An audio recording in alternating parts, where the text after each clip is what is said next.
करते हैं हम अपनी बुक आरोह पार्ट 2 सेकेंड चैप्टर आलोक धनवा द्वारा रचित पतंग कविता। पतंग कविता, इसमें आलोक धनवा जी ने क्या बताया है? बच्चों को पतंग के समान कोमल मुलायम बताया है। सबसे तेज बौछारें गई, भादो गया सवेरा हुआ। कवि क्या कहते हैं इसमें? सबसे तेज बौछारें गई, तेज बारिश का मौसम चला गया है। भादो गई, भादो सावन का जो महीना है, सावन के बाद का जो महीना है वो भी चला गया है। अब सवेरा हुआ है, सूर्योदय हुआ है। कैसा सूर्योदय हुआ है? खरगोश की आंखों जैसा लाल सवेरा। सवेरे की तुलना किससे की गई है? खरगोश की आंखों से, इसलिए यहाँ पे कौन सा अलंकार है? उपमा अलंकार। खरगोश की आंखों जैसा लाल सवेरा। सवेरा कैसा है? खरगोश की आंखों जैसा। शरद आया पुलों को पार करते हुए। शरद, सर्दी का आगमन हो गया है, सावन भादो चला गया है। ऐसा लगता है शरद बहुत से पुलों को पार करके, पुलों में बहुत समय के बाद 6 महीने के अंतराल पर आया है। अपनी नई चमकीली साइकिल तेज चलाते हुए। यहाँ चमकीली साइकिल का मतलब है जो सूर्योदय की चमक है, वो रोशनी है जो उसकी जो चुंधिया रही है, उसको क्या कहा है कि शरद जब आया है ना, शरद का मानवीकरण किया है, एक इंसान के रूप में आया है शरद, चमकीली साइकिल को तेज चलाते हुए। आपको मालूम है सावन भादो के बाद एक बार धूप बहुत तेज हो जाती है। घंटी बजाते हुए जोर जोर से। सावन भादो के बाद मंदिरों में जो घंटियां बज रही हैं प्रभात के समय, ऐसा लग रहा है कि चमकीली साइकिल को चलाते हुए शरद अपनी घंटियों को जोर से बजाते हुए आ रहा है। चमकीले इशारों से बुलाते हुए। चमकीले ऐसे कहते हैं, चमकीले इशारों से बुलाते हुए। चमकीले इशारे मीन्स ऐसे चमकदार इशारे कर रहा है जो शरद है, चमकीली धूप के माध्यम से, अपने इशारों के माध्यम से बच्चों को बुला रहा है। कहाँ बुला रहा है? पतंग उड़ाने वाले बच्चों के झुंड को, जो पतंग उड़ा रहे हैं। सावन भादो में तेज बारिश के कारण वो नहीं उड़ा पाए, उससे पहले गर्मी थी, अत्यधिक गर्मी के कारण भी वो घर से नहीं निकल पाए, तो वो पतंग उड़ाने वाले बच्चों के झुंड को बुला रहा है अपने चमकीले इशारों से। और क्या कहता है? आओ और पतंग उड़ाओ। आकाश को इतना मुलायम बनाते हुए कि पतंग ऊपर उठ सके। इतना सॉफ्ट हो जाता है उन दिनों में आकाश, क्योंकि गर्मी धीरे धीरे ख़त्म हो जाती है। और बच्चे भी क्या होते हैं? जन्म से कोमल मुलायम सुकुमार होते हैं, और आकाश भी क्या? मुलायम है। दोनों की समानता बता रहा है यहाँ कवि कि जब बच्चे ऊपर आएंगे तो आकाश अपने आप मुलायम बन जाएगा। आकाश मुलायम बनेगा तो बच्चों की पतंग ऊपर उठ सकेगी। दुनिया की सबसे हल्की और रंगीन चीज़ उड़ सके। दुनिया की सबसे हल्की और रंगीन, हल्की और रंगीन चीज़ क्या है? पतंग। कहते विश्व की जो दुनिया की, संसार की हल्की और रंगीन चीज़ है पतंग, वो उड़ सके, इसीलिए आकाश मुलायम है। दुनिया का सबसे पतला कागज उड़ सके। पतला कागज, पतले कागज से बनाया जाता है पतली कमानी। कमानी मीन्स तिनके के रूप में जो छोटा होता है, कहते उससे बनाया जाता है। बाँस की सबसे पतली कमानी, बाँस बहुत मोटा होता है पर बाँस के सबसे छोटे हिस्से, पतले हिस्से से जो पतंग बनाई जाती है, कहते वो ऊपर उड़ सके, इसीलिए आकाश को मुलायम बनाया जाता है। शुरू हो सके सीटियों, किलकारियों और तितलियों की इतनी नाजुक दुनिया। जब बच्चे छत पर आएंगे, एक दूसरे की पतंग को देखेंगे तो सीटियां भी बजेंगी, किलकारियों की गूंज भी होगी, और तितलियों की, तितलियां यहाँ किसको कहा गया है? नन्हे मुन्ने बच्चों को। तितलियों की इतनी नाजुक, इतनी कोमल, इतनी मुलायम दुनिया।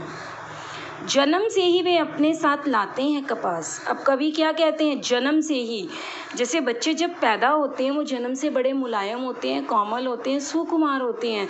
और कपास अर्थात रुई भी, कॉटन भी क्या होती है?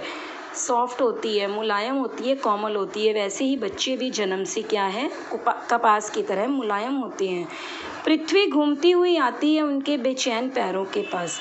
अब आकाश को तो बताया उन्होंने कि मुलायम बनाते ही बनाते हैं, साथ के साथ पृथ्वी जो धरती है, जैसे जैसे वो घूमते हैं ना छतों पर, ऐसा लगता है उनके बेचैन, बेचैन में जो पैर अभी तक चैन नहीं ले रहे हैं, पतंग को उड़ा रहे हैं बेचैन होकर, उन बेचैन पैरों के पास ऐसा लगता है कि पृथ्वी घूम घूम कर आ रही है।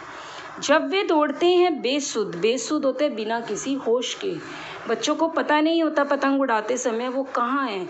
बेसुध बिना किसी सुध के वो दौड़ रहे होते हैं जब छतों पर, और छतों को भी क्या बना देते हैं, नरम। जैसा कि मैंने पहले बताया कि बच्चे जन्म से ही सुकुमार, कोमल, मुलायम होते हैं, नरम होते हैं, तो वो अपनी छतों को भी क्या कर देते हैं, नरम बना देते हैं। दिशाओं को मृदंग की तरह बजाते हुए, मृदंग एक प्रकार का वाद्य यंत्र है, जैसे तबला होता है ना, वैसे ही मृदंग होता है। जैसे बच्चे घूमते हैं तो ऐसा लग रहा है वो सारी की सारी दिशाओं को तबले के समान मृदंग के तरह बजा रहे हैं। उनके पैरों की थप थप की ध्वनि क्या करती है, मृदंग बजाती हुई प्रतीत होती है। जब वे पेंग भरते हुए चले आते हैं, पेंग में झूला, झूले की जैसे पेंग दी जाती है, ठीक उसी प्रकार जो वो पतंग के लिए इधर उधर पेंग भरते हुए चले आते हैं, तो ऐसा लगता है डाल की तरह लचीले वेग से। अक्सर जैसे डाल होती है वो लचीला होता है, उसका वेग एकदम झुक जाती है ना पेड़ से। वेग मीन्स होता है गति, एक लचीली गति से अक्सर झुक जाती है जो डाल, उसी डाल के समान वो बच्चे भी झुक जाते हैं। कहाँ झुकते हैं, छतों के खतरनाक किनारों पर। अपनी पतंग को पकड़ने के लिए वो छत के खतरनाक किनारों तक भी पहुँच जाते हैं।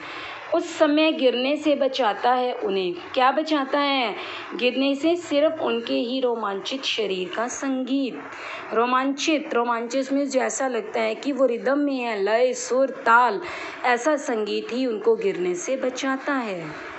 पतंगों की धड़कती ऊंचाइयां उन्हें थाम लेती हैं महज एक धागे के सहारे। पतंगों की धड़कती ऊंचाइयां, जिनमें जो पतंग ऊंची उड़ रही है, जिनमें उनकी धड़कन बसी हुई है, ऐसा लगता है उसी का महज मीन्स केवल एक धागा ही उन्हें बचा लेता है, वही उन्हें थाम लेता है कि तुम गिर मत जाना। पतंगों के साथ साथ वे भी उड़ रहे हैं अपने रंध्रों के सहारे। रंध्र होते हैं शरीर का एक एक रोम, शरीर का एक एक कण। ऐसा लगता है कि जिधर जिधर पतंग उड़ती है वो बच्चे भी अपने रंध्रों के सहारे, अपने शरीर के कणों के सहारे, अपने शरीर के रोम रोम के सहारे उड़ रहे हैं, उसके सहारे ही उड़ते हुए प्रतीत होते हैं।